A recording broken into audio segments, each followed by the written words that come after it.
our offices.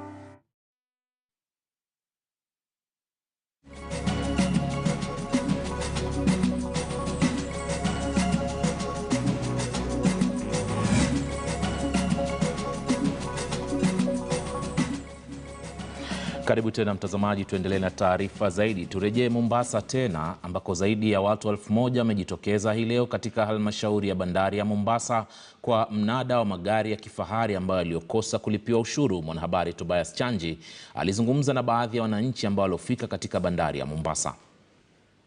Hiyo siku ambapo halmashauri ya kusanyaji ushuru nchini KRA itakuwa inapiga mnada takriban zaidi ya magari 314 ambayo yamesalia katika bandari hii ya Mombasa kutokana na kutolipa kwa ushuru. Na kulingana na Joseph Tunoi ambaye ni mshirikishi wa halmashauri ya KRA katika eneo la Pwani, anasema kuwa wanapania kukusanya takriban ya shilingi kuanzia milioni 150 hadi milioni 200. Na ni watu wengi tu ambao wamejitokeza siku hii ya leo kuhakikisha kuwa wameweza kununua baadhi ya magari haya. Kwa sasa nitaweza tu kuzungumza na wale ambao wamefika katika eneo hili la bandari la Mombasa, labda kutuelezea ni magari gani au gari aina ipi ambao labda wamekuja kununua. Tuanze na majina yako, ito nani?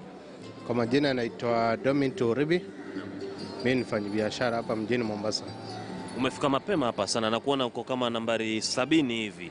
Labda umekuja kwa madhumuni gani? Tumefika mapema, ndio walikuwa wamesema itaanza kitu kama saa 3. Lakini iliopo ni kwamba registration ni kama inaendelea.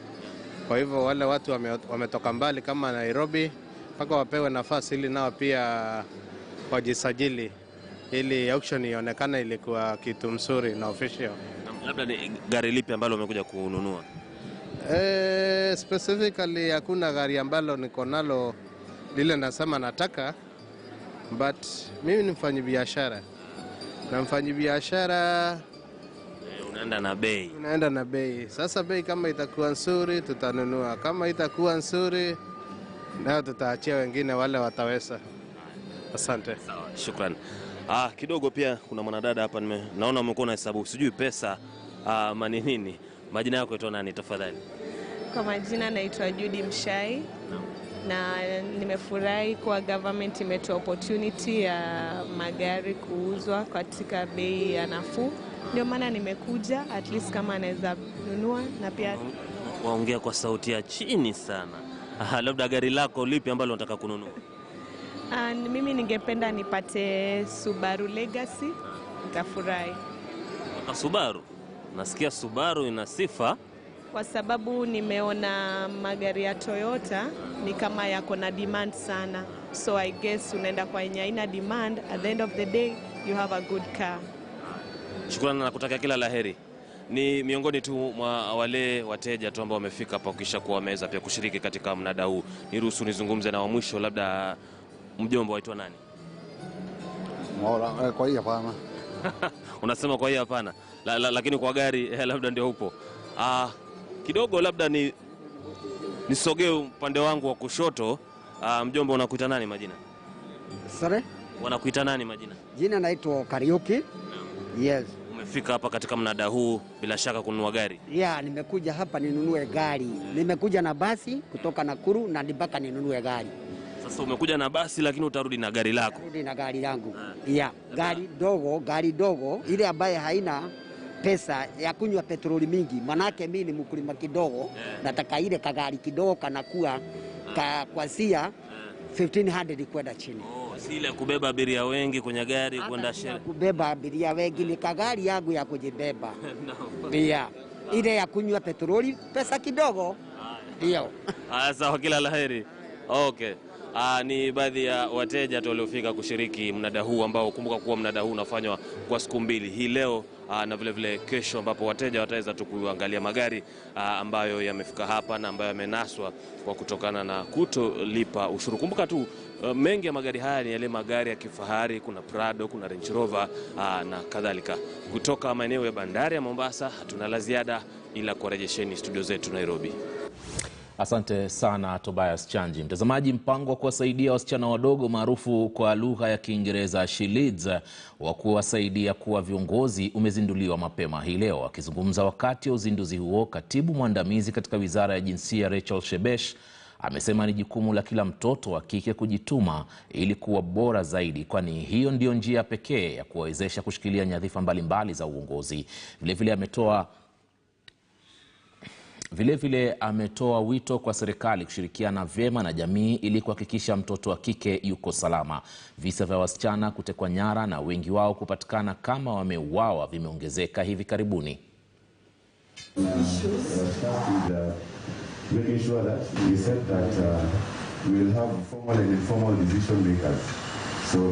Issues of mental illness is real.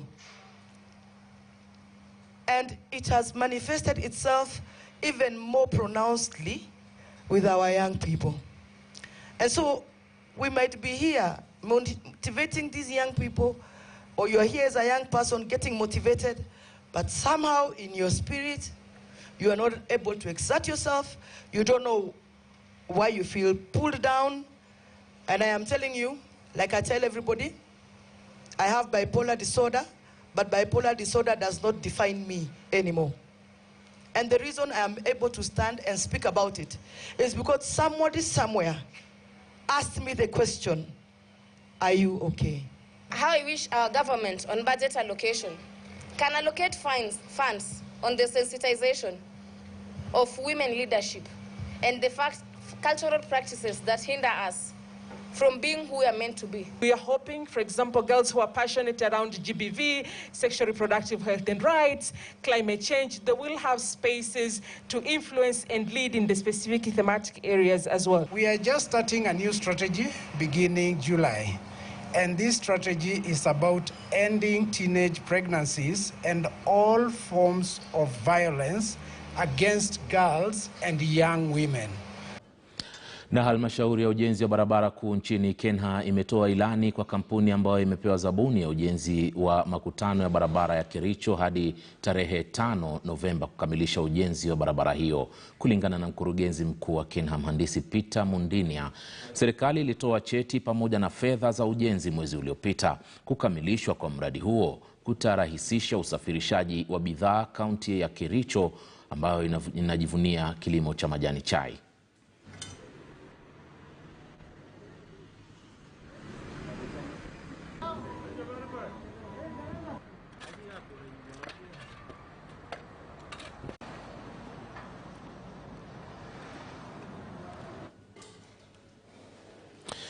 Kaunti za Kwale na Mombasa zimekuwa zikinakili idadi ya juu ya vijana wanaojiunga na makundi ya ugaidi na uhuni yanayowahangaisha wenyeji usiku na mchana katika sehemu hiyo. Ila kutokana na juhudi za jamii, ajenda ya kuwahusisha vijana kupitia mafunzo ya mbinu mbadala za kujiimarisha kupitia biashara na ujasiriamali zinaendelezwa maeneo hayo ili kuwawezesha vijana na kuwazuia kujiunga na makundi ya kigaidi. Vijana hawa kutoka mitaa ya kuanzia Likoni, Shikaadabu, Ngombeni, Denyenye, Kombani, Diani na vijiji vya Ukunda walipewa fursa ya kujinasua kupitia mradi wa shirika la Kakin Active kutoka Uholanzi, waliotoa mafunzo ya kuanzisha biashara mbalimbali ili kuwakinga kujiunga na makundi ya kigaidi. Mafunzo hayo ya miezi 18 yaliwawezesha kunasa fursa za kujikimu kiuchumi kupitia makundi yao sehemu za vijijini. Tunashirikiana na Samba Sport Youth Agenda kuhakikisha kwamba tunawaletea washikadau wale ambao watawapatia ruzuku ama loans za kuweza kufanya biashara zile ambazo watakuwa wamejichagulia wao wenyewe. Mshauri wa kundi la vijana la Samba, Mohamed Mochausa, amesema kupitia mafunzo ya aina hiyo vijana 270 wameweza kujikimu kupitia biashara mbalimbali ikiwemo ufugaji kuku, biashara za mazao ya kilimo, uhunzi na kadhalika, na kuwatoa kwenye hatari ya kujiunga na makundi hayo. Tumeweza kuwasaidia kuorodhesha ama kusajili zile maskani kama self-help groups ili zikuwe ni legal entities, waweze kupata ufadhili na usaidizi kutoka kwa serikali na mashirika mengine. Baadhi ya vijana waliofaidi na mradi huo hawakukosa kuonyesha furaha yao baada ya kuwezeshwa kitaaluma. Kukaa hivyo miraa, yani ilikuwa hatujijui, lakini baada ya kuja huu mradi kwa kweli uliwezesha kututoa sisi maskani na kujiendeleza kimaisha.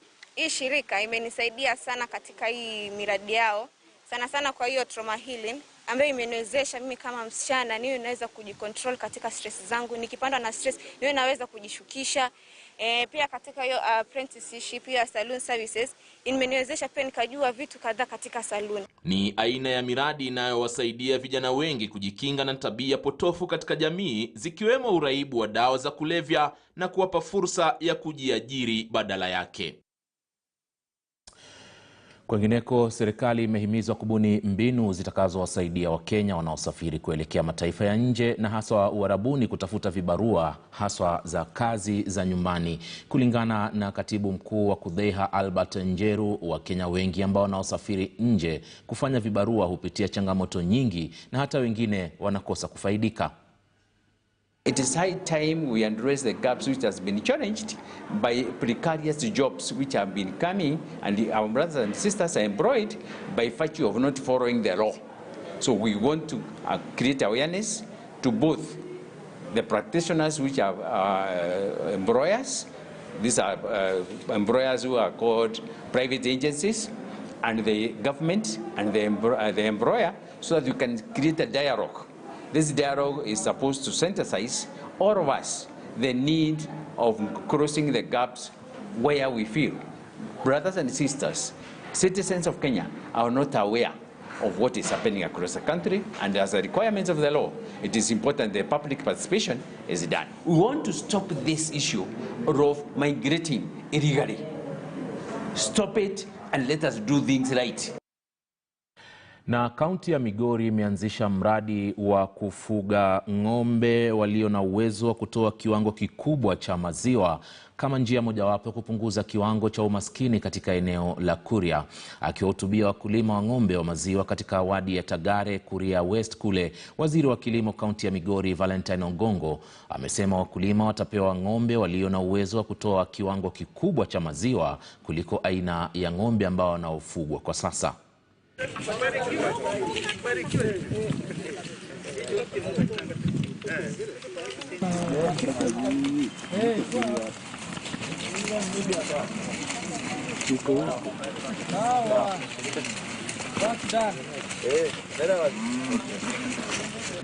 Tuwe na cooperative supported by the county government of Migori, ambao ningependa ukipata mnyama, upate ng'ombe, try by all means to join that cooperative. The only cooperative I know here which has been supported by county government of Migori is called Ikerege Dairy Cooperative. We are improving and promoting modern livestock farming, ama modern dairy farming. So ile ya kitambo ambayo tulikuwa tunaweka tu ng'ombe, hakuna maziwa. Ng'ombe ambao tuko nao wa kisasa ni maziwa, ni ng'ombe ambao watatupatia maziwa. Wa wadi yetu tumeweza kupata ng'ombe kwa kiwango kikubwa kulingana na jinsi tuliona. Wacha tuweke pesa kiasi fulani kwa mambo ya kilimo ili kusudi tuboreshe kulima katika kwa wakulima wetu. Tungewasihi sana muhakikishe mnatunza hizi ng'ombe vizuri, piga dawa kwa wakati unaofaa. Kwa muda mrefu, mtazamaji, wakulima katika miradi miwili ya kunyunyizia mashamba maji kaunti ya Tana River wamelazimika kulipia gharama ya juu ya maji ambao wanaotumia kunyunyizia kwenye mashamba yao yaliyo katika miradi ya BULA na Tana. Uhaba huo wa maji umepelekea eneo kubwa la mradi ama ya miradi hiyo miwili kukosa kuendelezwa, kwani wakulima wengi wanahofia kukadiria hasara kutokana na gharama ya juu ya maji ambao wanaolazimika kulipa.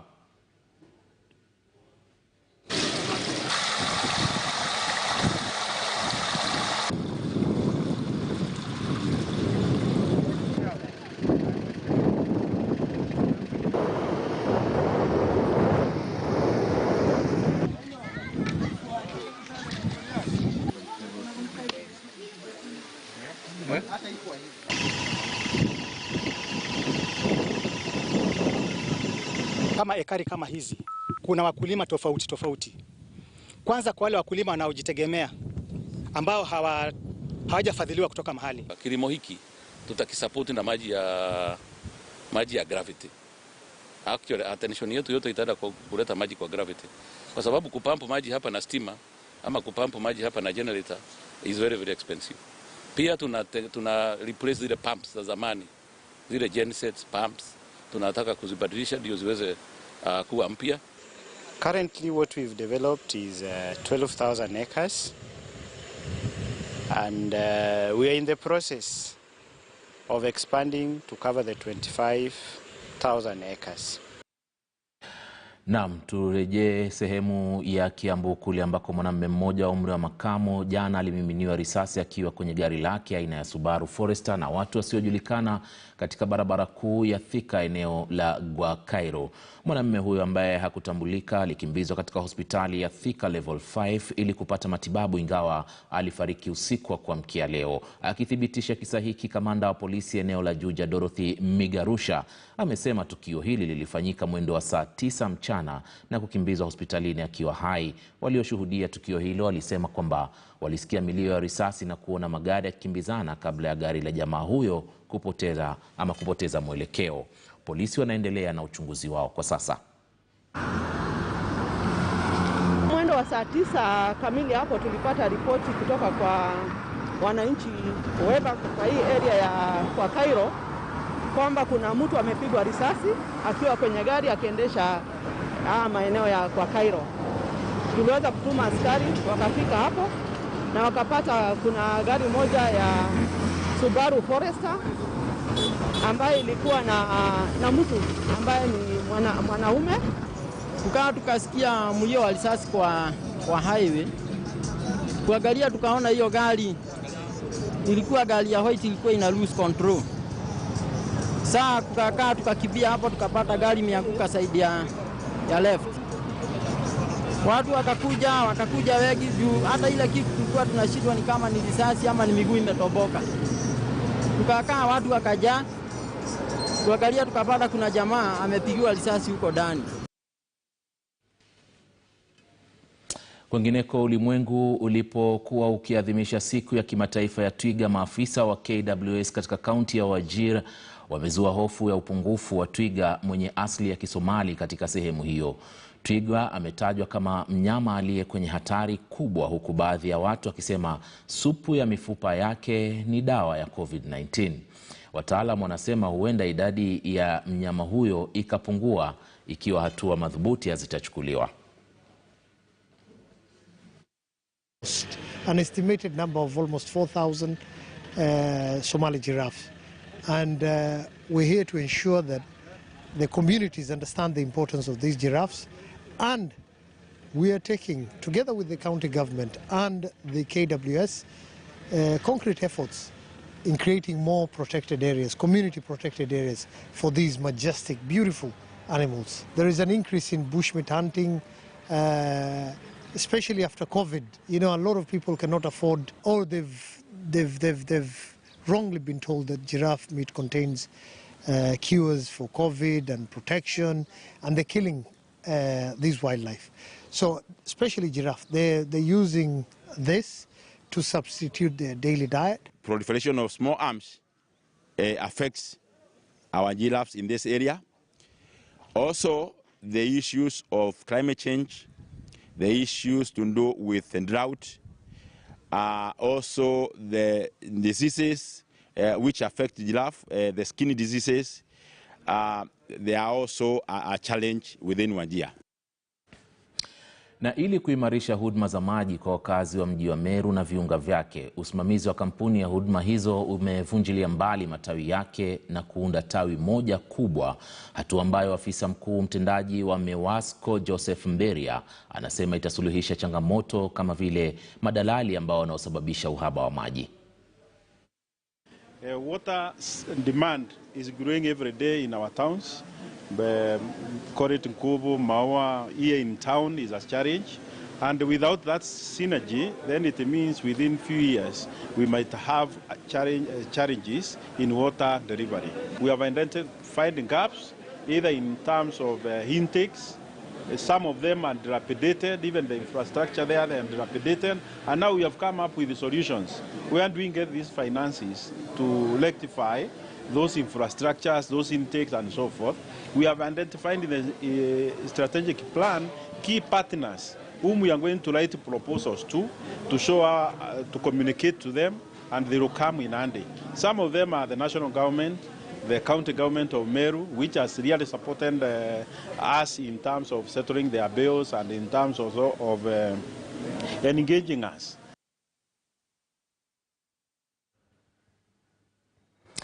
Mtazamaji, kufikia hapo tunatamatisha taarifa za Mbiu ya KTN alasiri hii. Asante kwa kutazama, tukutane tena wakati wa jioni. Endelea kuwa nasi.